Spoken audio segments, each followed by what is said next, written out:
Hi, my name is Miranda Montgomery, and today I will be discussing the American Dream. The American Dream is the idea that people have the ability to do whatever they want and can be whoever they want to be. The equation for each American Dream is different, but the common denominator for all American dreams is the idea of self-betterment and prosperity. In this video, I will discuss the American Dream according to myself, the general public in America, ideas of the American Dream from Booker T. Washington and the fictional character Jay Gatsby, and I will also discuss a current event that makes the American Dream complicated in the 21st century. The American Dream, according to me, is pretty simple. First and foremost, love, family, and happiness. And finally, financial freedom and security, which will allow me to strive for prosperity. I don't want lavish things or anything extraordinary. I just want simply the idea that I can have the love and financial freedom to support my family and they support me. I feel like the universal idea of the American Dream is that anyone can be whoever they want to be with no limitations. The New York Times and CBS partnered together to poll people in downtown New York City about their versions of the American Dream. And surprisingly, the results were not very focused on materialistic ideas.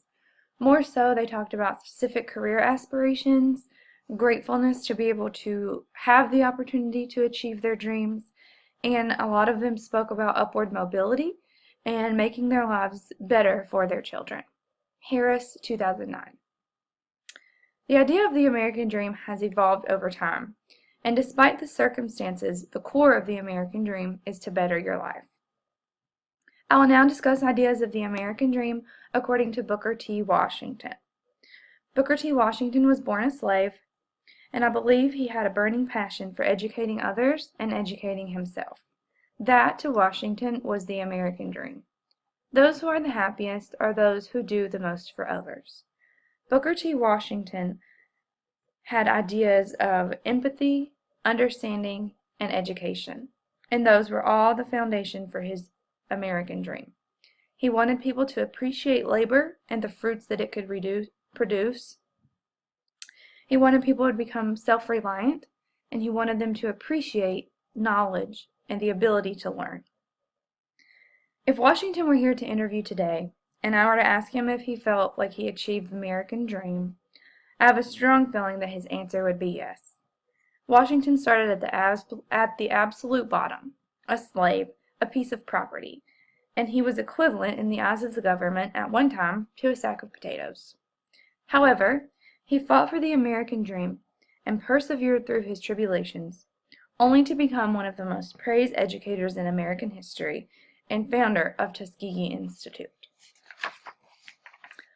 While Booker T. Washington's idea of the American Dream and how to achieve it may have greatly differed from the ideas of people surveyed in New York City decades later, the root of the desire was still the same: a better life. And all the circumstances that people have to go through to fight for that dream are all different, but Booker T. Washington is the prime example of how we can go from nothing to something. A better life for Booker T. Washington came through education and philanthropy. The means matter not, because the ends are the same. While the American Dream is an idea of proud self and community betterment, it can also be a negative idea of foolishness and materialistic desires. For example, the character in The Great Gatsby by F. Scott Fitzgerald, one of the main characters, Jake Gatsby, gets caught up in the materialistic desires of the American Dream. He also started at nothing, and eventually made himself rich, but he did not do so through hard work and determination, rather through lies and scandal. Once Gatsby attained wealth, he used his wealth for all of the wrong reasons. He thought he was in love with a woman named Daisy, who had previously refused to marry him because he didn't have enough money.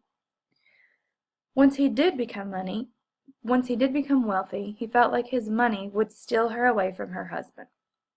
The American Dream for Jay Gatsby was having his Rolls Royce, servants, champagne, boats, drinking, and women. He threw lavish parties, and in the end, it cost him his own life, because he took the rap for Daisy, who he thought he loved, who he tried to win over with materialistic woes, and he believed he was bettering himself because he was finally had the ability to boast about his belongings and make what he thought was the name for himself. However, just because the root of the American dream is the idea of betterment doesn't mean that everyone's version of the word better will actually be positive, and Gatsby is the perfect example.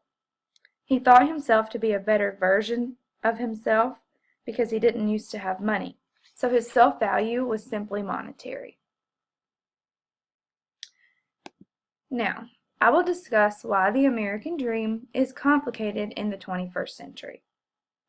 In my opinion, the biggest factor that makes the American dream complicated in the 21st century is lack of opportunity and unattainability of higher education to the average American. I personally know many people who live in small towns who work for minimum wage, and the idea of financial achievement is completely unattainable to them. Outsiders look at the situation and say, well, just go to college, you'll get a better job. When in reality, college is completely unattainable to many people who live within the average income range, and especially those that fall slightly into the poverty line. A recent Washington Post article shed light on some of these unnerving college tuition statistics, revealing that over 20% of families pay 100% or more of their annual income to cover the net price of college. Slingo, 2016. The study also revealed that even with discounts, college is unattainable for 1 in 5 families. The remaining percentage that have the ability to enter college must do so while signing their life away with student loans, unless, of course, they've been blessed enough to inherit a fortune.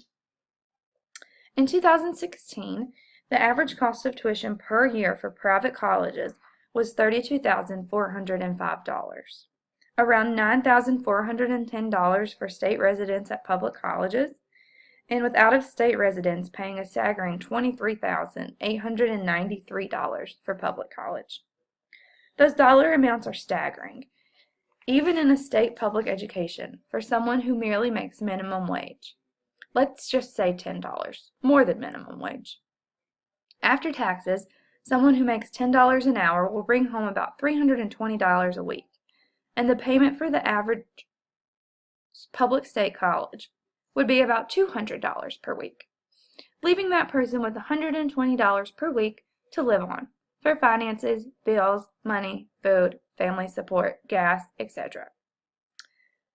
The Washington Post also revealed in their 2016 study that colleges tend to give larger and more attractive financial aid packages the first year the student is enrolled, and then slash the award gradually as they go, so that they will return and continue to give their money.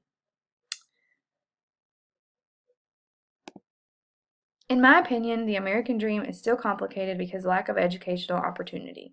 It is a myth that anyone can go to college because that's simply not true. College should be attainable, and people should be held accountable for their grades in order to remain enrolled, rather than tuition rates spiking at alarming percentages every year. The reason I believe college tuitions and student loans make the American dream complicated is because all people want is to make their lives better, their families' lives better, and the pathway to do so is through education. People want their children and their families to have a good life, meaning they want to be able to provide them with the security in which they are due. I personally believe that all of these statistics tie back into the idea of college being unattainable for the average American. People have stopped pushing themselves beyond their limits to achieve the idea of a white picket fence and have begun to focus on the American dream of relationships, rather than the standard that has been set in the past. And I believe the root of all of the adjustment of the American dream is because of the unattainability of a college education for many lower income or even average income families. The idea of the American dream is not a standard to which people can aspire, because I feel it's something more complicated in the middle. The American dream can have millions of different versions, definitions, and means, but in the end, the ultimate goal is prosperity. The American dream is complicated in the 21st century, but Americans will continue to overcome, persevere, and achieve despite any less than ideal circumstances.